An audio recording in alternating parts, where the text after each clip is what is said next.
क्षेत्र का पूरा वर्णन इस ग्रंथ में किया गया है। ब्रज 84 कोस, सीम रक्षक वरदाता, केशव केसी दैत्य हता, ब्रजवासिन त्राता। भगवान ने जहां केशी का वध किया, यहां सब कृष्ण को स्नान आचमन किए, प्रणामा। जन्म बहुत अघ सर्व हरत श्रद्धा के दामा। कृष्ण कूप में स्नान करने वालों के अनेक जन्मों के पाप नष्ट होते हैं। मथुरा कौन चतुष्टय रक्षक शिव बम भोले, प्राची पिपलेश्वर पश्चिम भूतेश्वर झोले।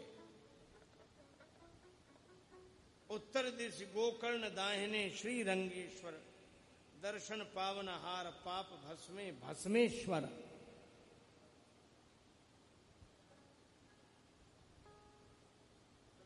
इस तरह पूरे ब्रज मंडल का वर्णन किया गया। श्री विदुर जी के द्वारा उद्धव जी प्रसन्न होते हैं। यह सब वर्णन श्रवण करके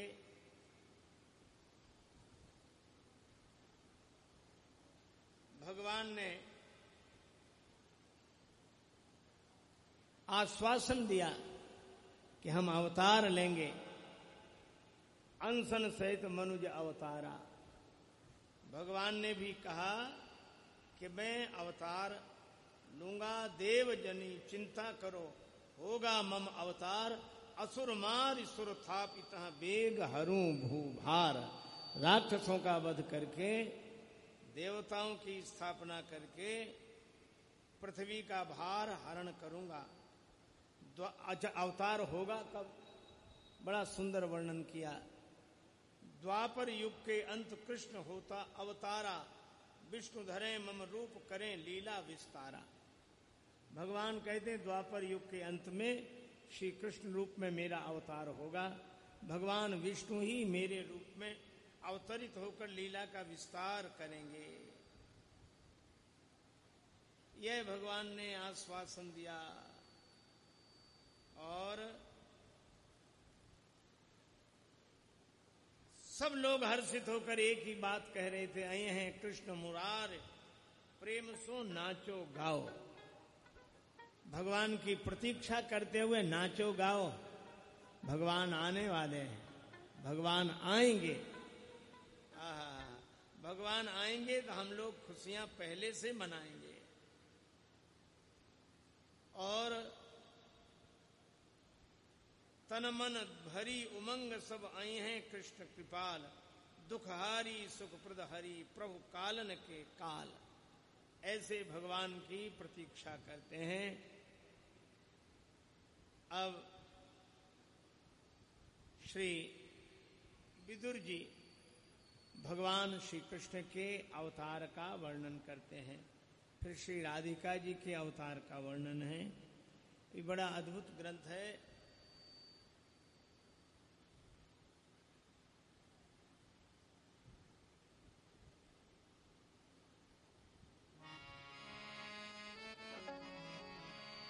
तात विदुर किम कहूं, कथा मोहन की प्यारी। सुमिरत श्याम स्वरूप, होत मम मनुआ भारी। नैनन आंसू ढरे, याद मह मोहन रसिया।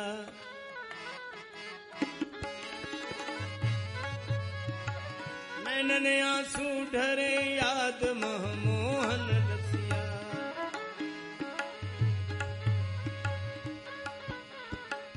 जित में देखूं सोई, दिखे नैनन बसिया। दिखे नैनन बसिया।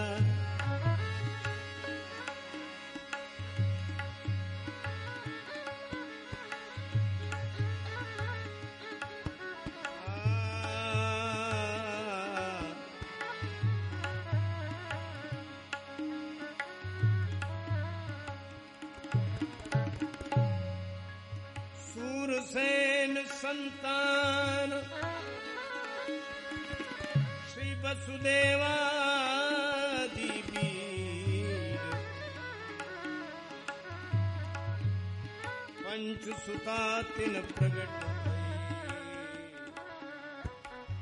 सगुन स्वरूप। महाराज सूरसेन के अनेक वीर पुत्रों में एक पुत्र का जन्म हुआ जिनका नाम श्री वसुदेव जी। और वसुदेव जी के ही पुत्र के रूप में भगवान श्री कृष्ण प्रकट हुए, इसलिए उनको वासुदेव कहते हैं।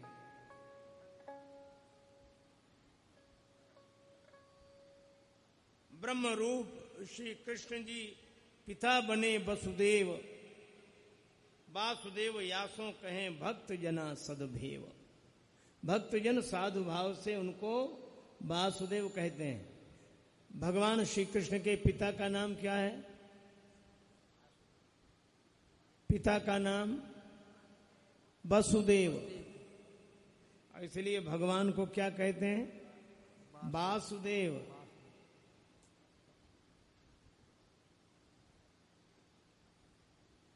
उन वासुदेव भगवान के प्राकट्य की कथा अब आरंभ होती है।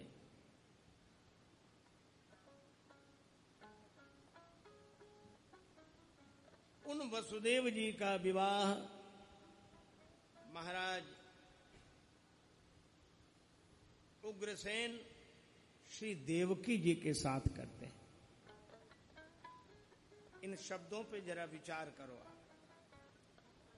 वसुदेव,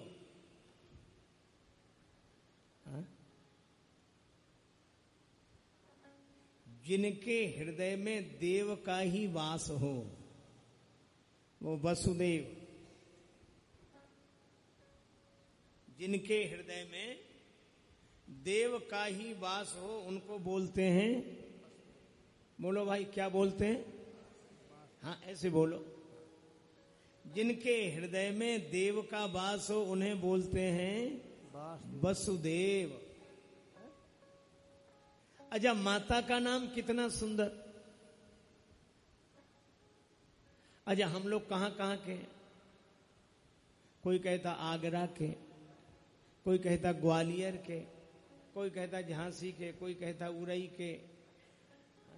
अब माताओं से पूछो, दिल्ली की है, दिल्ली की, आगरा की, झांसी की, भोपाल की, भुसावल की, यही बोलती हैं कि नहीं माताएं? महाराज मैं तो चंडीगढ़ की। पर आप आश्चर्य करेंगे, आप दिल्ली की, कलकत्ता की, झांसी की, लखनऊ की, चंडीगढ़ की, ललितपुर की, तो वाह धन्य है माता। उनका नाम, वे कहां की हैं, किसकी हैं? उनका नाम है देवकी। और देव किसका नाम है? भगवान का। जो भगवान की ही हो उनको बोलते हैं माता देवकी।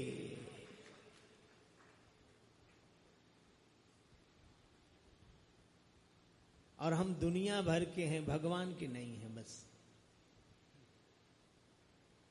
लोगों से पूछो, हम इनके चाचा हैं महाराज, हम इनके भाई हैं, हम इनके भतीजे हैं, हम इनके ये हैं, हम इनके मित्र हैं। क्यों भाई, यही बोलते हो कि नहीं? अच्छा, और तो और ये हमारे शत्रु हैं। शत्रु भी हमारे, अगर हमारे ही होते तो शत्रु काहे को होते? अच्छा, अब एक बात सही बोलना, हम जब बिहारी जी के दर्शन करने जाते हैं या यहां श्री मधुर बिहारी भगवान का दर्शन करते हैं, तो हम जिनके हैं उन्हीं की कुशलता मांगते हैं कि नहीं? महाराज हमारे वो खुश रहें, क्यों कहते कि नहीं? महाराज हमारे वो खुश रहें, हमारे यहाँ नहीं है, वहां हैं, वे खुश रहें, हमारे वो, और हमारा बच्चा, और हमारा, और ये हमारे, यही कहते कि नहीं? अच्छा, भगवान मुस्कुराते हैं कि तुम दुनिया भर की मंगल कामना हमसे करते हो, सारा संसार तुम्हारा है, तो क्या हम तुम्हारे नहीं हैं? उत्तर दो। भगवान पूछ रहे हैं क्या हम तुम्हारे नहीं हैं? तुम हमसे आके तुम्हारों का भला मांगते हो, पर कभी हमको भी प्रेम से देखा? अरे भाई, हम भगवान के हैं। मिलेंगे लोग पूछेंगे तेरा व्यवहार कितना है, मिलेंगे लोग पूछेंगे तेरा व्यापार कितना है, पर ये कोई नहीं पूछता कि तेरा प्रभु से प्यार कितना है। क्या जिंदगी है? हम सबके बने, भगवान के नहीं बने। जिंदगी में जिंदगी का राज पाना चाहिए, जिंदगी में जिंदगी को मुस्कुराना चाहिए, और जिंदगी में जिंदगी की शर्त अगर पूरी ना हो तो जिंदगी को जिंदगी से रूठ जाना चाहिए।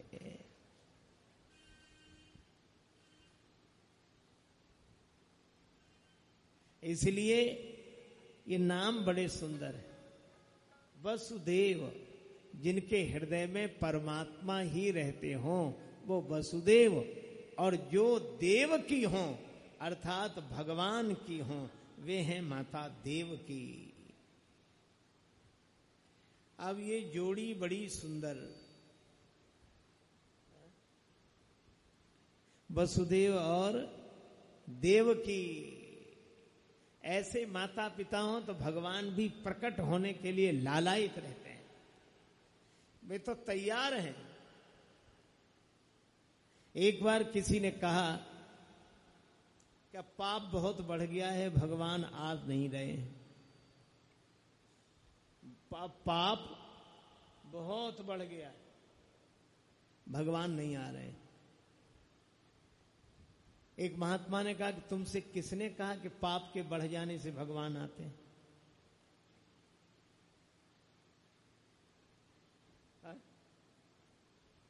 भगवान के आने से पाप मिटता है। भगवान के आने से पाप क्या होता? हमें पता नहीं, आप लोग बताओ। भगवान के आने से पाप मिटता है,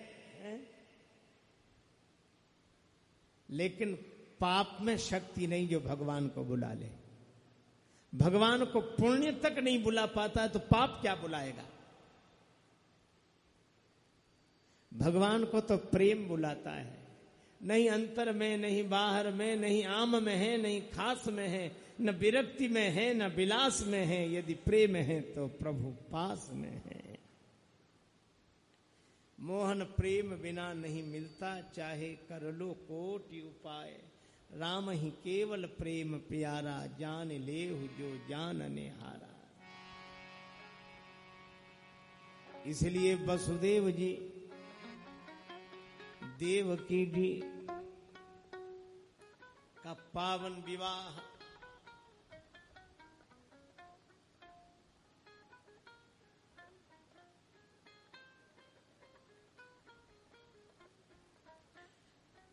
वसुदेव देवकी जी का विवाह बड़े आनंद से संपन्न हुआ। और इतना बढ़िया वर्णन है इस ग्रंथ में। बंधनवार मनोहर जनु मनोभव रचना,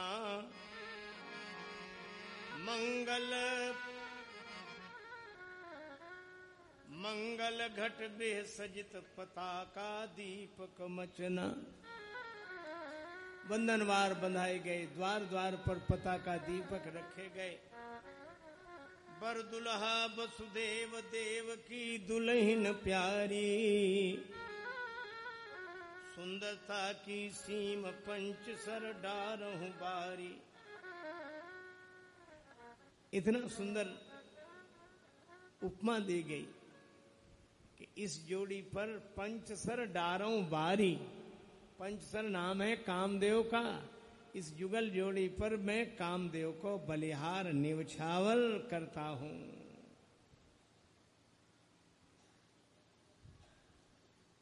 बरु बधु बेदी आन विराजे विप्र बुलाए, वैदिक विधि सो भावर दीनी मंगल गाए। पितु निज कन्या दान सुमंगल बेला कीना, वर निज कर सो मांग देव की सिंधुर दीना। पिता ने देवकी का हाथ वसुदेव जी के हाथ में दिया और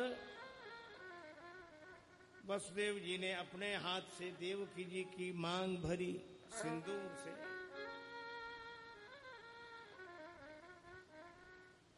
बहुत सुंदर ढंग से विवाह हुआ और बहुत कुछ देकर वसुदेव जी देवकी जी को विदा किया गया।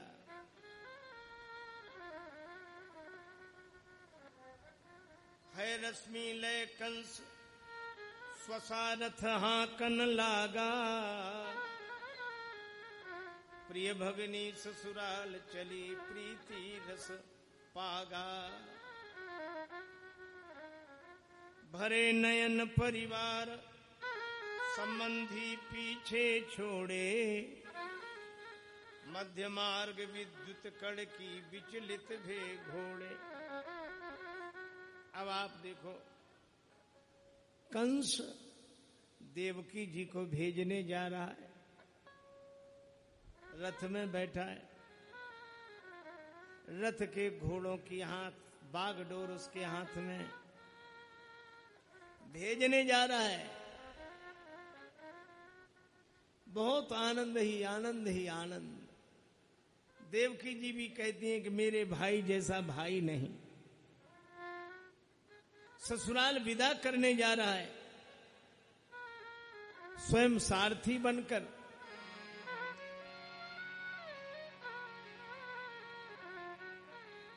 तब तक आकाशवाणी हुई, रे कंस, तो अपनी बहन जिस देवकी को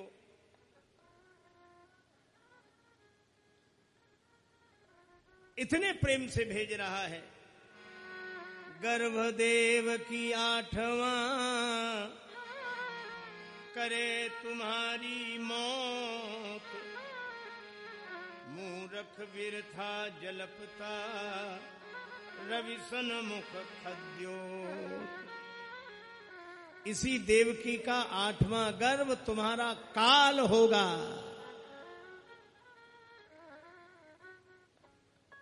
और यह वाणी सुनी, कंस विचलित हो गया।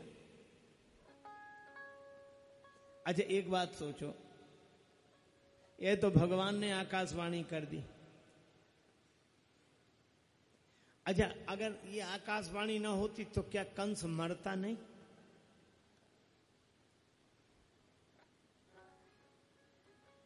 मरना तो निश्चित है। और श्रीमद् भागवत की कथा 7 दिन होती है, क्योंकि परीक्षित जी 7 दिन तक कथा सुनते हैं, 7वें दिन उनको तक्षक डसेगा। इसीलिए श्रीमद् भागवत की अर्थात भगवान कृष्ण की कथा सुनते हैं। और मुझे लगता है कि 8वां दिन तो होता ही नहीं है, 7वें दिन ही तक्षक डसेगा कि नहीं। सोमवार, मंगल, बुध, गुरु, शुक्र, शनि, रविवार की छुट्टी। लेकिन मुझे तो लगता है इन्हीं 7 दिनों में हर एक की छुट्टी, कोई ना कोई दिन तो निश्चित होगा।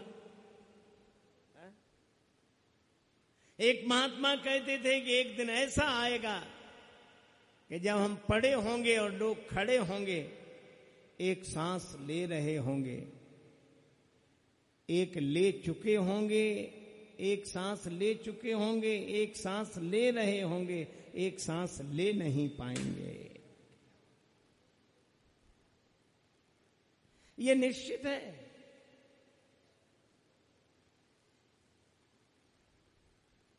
हर जगह लिखा है, यहाँ पार्किंग करना मना है, यहाँ खड़े होने मना है, यहाँ ये करना मना है, यहाँ वो करना मना है, पर कहीं नहीं लिखा मिलता कि यहाँ मरना मना है।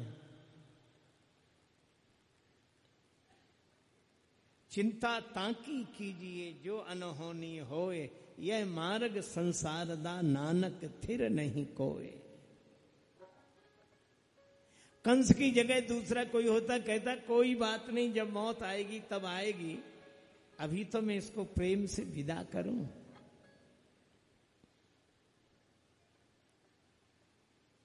पर वो बोला कि मुझे मार देगी, मैं मरूंगा, मैं मरूंगा, मैं मरूंगा। ये तो मुर्दों का बाजार है। एक महात्मा कहते थे, देखो रे मुर्दों का बाजार। कबीरदास जी ने कहा, देखो रे मुर्दों का बाजार। एक महात्मा से हमने पूछा कि महाराज मुर्दों का बाजार कैसे? उन्होंने बड़े सुंदर ढंग से समझाया। उन्होंने कहा कि देखो, जिसको लोग कंधे पर ले जा रहे हैं, जो मुर्दा है, हमने कहा, बोले ये भूतकाल का जिंदा है कि नहीं? क्यों भाई, आप सोचो, छोटी सी बात है। जो वर्तमान का मुर्दा है वो भूतकाल का जिंदा है कि नहीं है? अजय है तो बोल दो, बोलो है। क्यों अजय भाई, मुंह से बोलो, है? तो जो वर्तमान का मुर्दा है वो भूतकाल का जिंदा है, ठीक। और जो अभी लोग उसे कंधे पे ले जा रहे हैं, ये वर्तमान के जिंदा हैं, लेकिन भूतकाल, ये भविष्य काल के मुर्दे हैं कि नहीं? जो आज के जिंदा हैं ये भविष्य के मुर्दे, और जो आज का मुर्दा वो भूतकाल का जिंदा। तो ये भविष्य काल के मुर्दे वर्तमान काल के मुर्दे को कंधे पर ले जा रहे हैं। ये मृत्यु लोक है। यहाँ निश्चित तुम में रूठ जाने की आदत कहां से आ गई? मरीज़े हिज्र ये जरूरत कहां से आ गई? कल तक तो सुना था ना उठा जाता है बिस्तर से, दुनिया से उठ गया वो ताकत कहां से आ गई? निश्चित है। लेकिन कंस इस निश्चित को भी टाल देना चाहता है। और भगवान दूसरा संदेश इस आकाशवाणी के द्वारा देवकी जी को देते हैं। अरे सोचो तो जरा, जिसको तुम इतना विश्वास जिस पर कर रही हो उसका स्वरूप भी देखो। तेरा क्या लगना है मोल, मनुआ हरि हरि बोल, मनुआ हरि हरि बोल।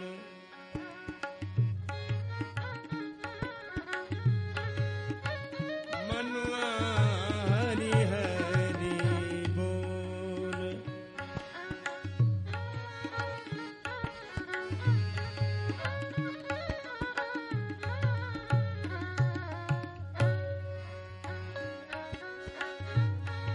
क्या लगना है मोल, मोल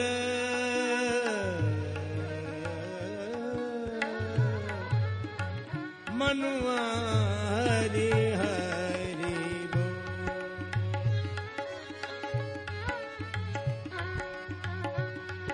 हरि हरि बोल, हरि हरि हरि हरि बोल, हाँ हरि हरि बोल।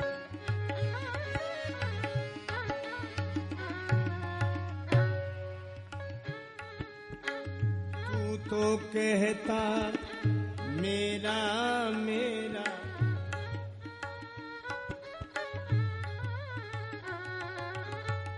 तू तो कहता मेरा मेरा, मूर्ख कोई नहीं है तेरा।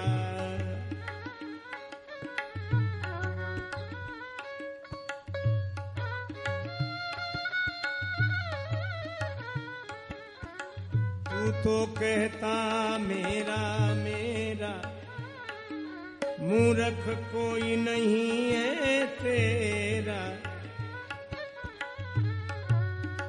जिस दिन हो मरघट पर डेरा, तब खुले प्रेम की पोल, हरि हरि बोल। तेरा क्या लगना है मोल, मनुआ हरि हरि बोल, हरि हरि हरि बोल, हरि हरि बोल। क्या करता जीवन की आशा, जैसे जल में पड़ा बतासा,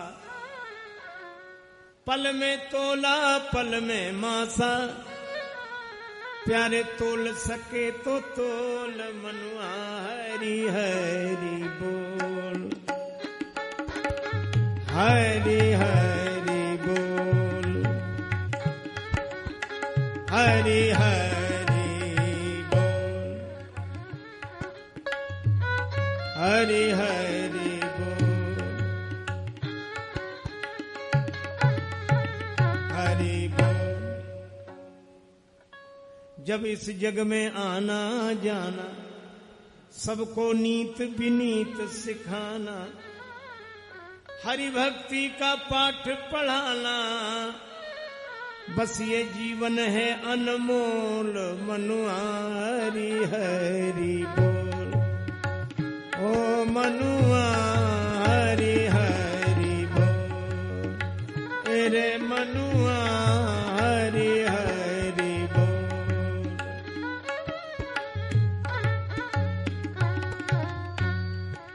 बोल मनुआ हरि हरि, अरे मनुआ हरि हरि बोल।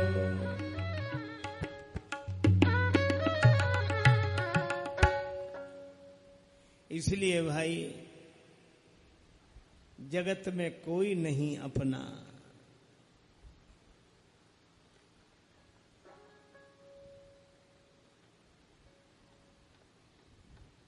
उलझी है जिनकी जिंदगी सवालात की तरह है, उनको हयात लगती हवालात की तरह है। और दुनिया है मतलबी तो गैरों की बात क्या, अपने भी बदलते हैं हालात की तरह है।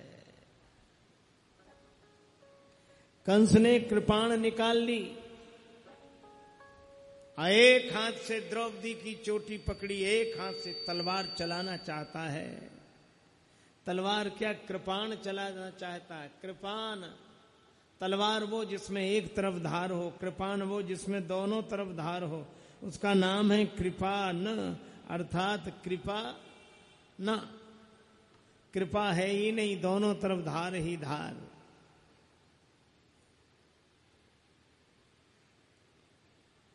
वसुदेव जी ने कंस का हाथ पकड़ा। आप वीर पुरुष हैं, यह क्या कर रहे हैं?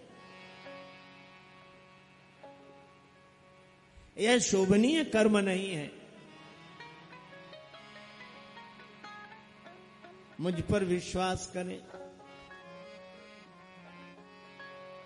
आपको देवकी जी से ही तो पीड़ा नहीं है, देवकी जी के 8वें लाल से है।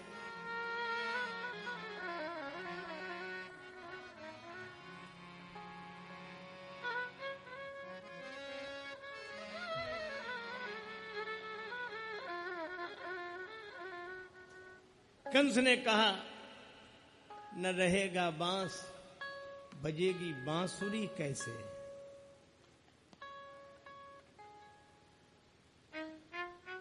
वसुदेव जी ने कहा कि राजन आप चिंता न करें, देवकी जी की प्रत्येक संतान मैं आपको लाकर दूंगा।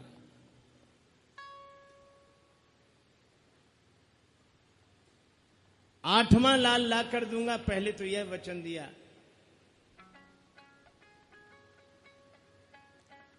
ठीक है, तुम्हारे वचन पर मैं विश्वास करता हूं वसुदेव, तुम लोग भवन में जाओ। लेकिन आपने देखा होगा,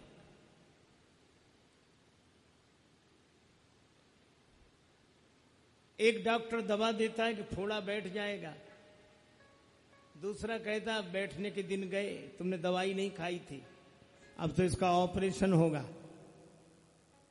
तो भैया ऑपरेशन कर दो। कभी ऑपरेशन लायक हुआ नहीं, और बढ़ेगा। तो हमारे नारद भगवान यही करते हैं कि इसका पाप और बढ़े।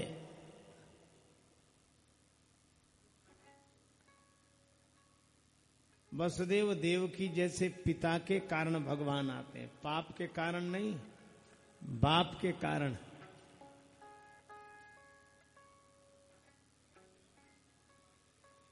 नारद जी पधारे कंस के दरबार में, एक कमल का फूल हाथ में लिए,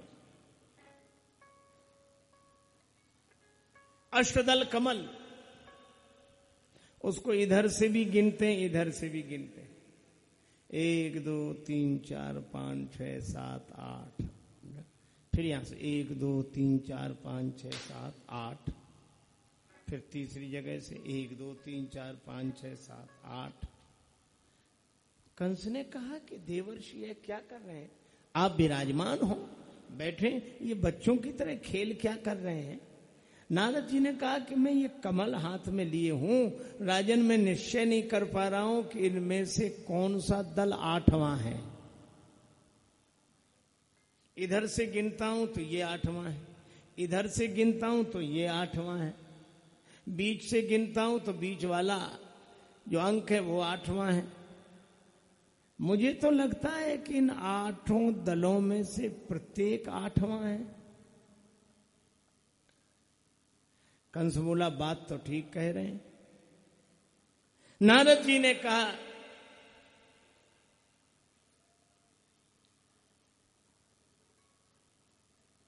इसी तरह देवकी जी के 8 पुत्र होंगे, पर 8वां कौन सा होगा, पहला, दूसरा, तीसरा,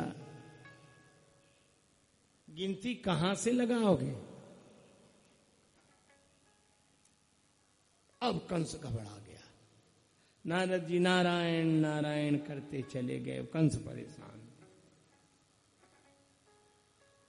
अब उसने आदेश दिया कि ऐसा ना हो